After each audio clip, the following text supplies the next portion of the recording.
وعليكم ورحمة الله وبركاته. رجعنا بأكلة طيبة وبدها تعجبكم إن شاء الله. شاورما لحم الغنم، سهلة وطيبة. يا بتجيبوا اللحمة تبع الشاورما مقطعة من عند اللحام توصاية، يا بتقطعوها انتو أمركم لله.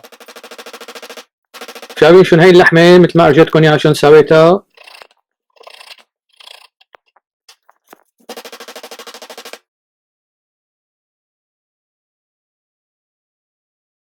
هلا البهارات هدول كلها البهارات بدكم إياها، يا يا بتروحوا عند البقالية وتشتروا هي بهارات شاورما اللحمة. شايفين شلون؟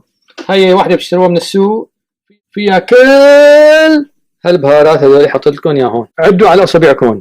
بدكم الثوم والزعتر والكمون، كزبره يابسه والزنجبيل والفلفل، سبع بهارات، وبابريكا وقرنفل وكركم ويانسون وبابريكا حده وجوز الطيب وهيل وقرفه وكراويه وبصل. كل هدول ربع معلقه على الماشيه.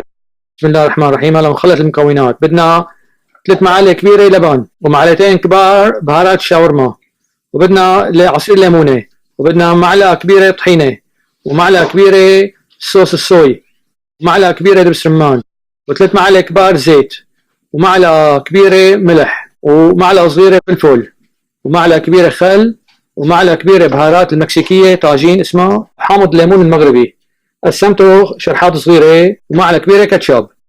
خلطنا الخلطة هلا، دقناها قبل ما نحط اللحمة، وهلا بنخلط فيها اللحمة ونغطيها ونشتغل على البراد. طلعت اللحمة من البراد تاني نهار، حطيتها بصينية تبع الفرن. هي عندي فرن صغير أنا شعلته على 400 فرنهايت. هلا بحطهم جواتها ل 10 دقايق وبطلع عليهم، وبعدين بحطهم كمان شي دقيقتين 3 وبشعل البرويل على 500، يعني النار من فوق بس. طلعنا من الفرن نحطه على خبزة، نحط الزيتات عليها كمان مشان تشتش الخبزة. شايفين معلقة. هلا مزينها بندورة مخلل، بدكم مسبحة بدكم لبن ولا أحلى منها. هلا هي سوا بيتكم تدون عليها. لا تنسوا من الشير واللايك والسبسكرايب. دعاء اللي عنده سؤال يبعث لي على اليوتيوب. السلام عليكم ورحمة الله وبركاته.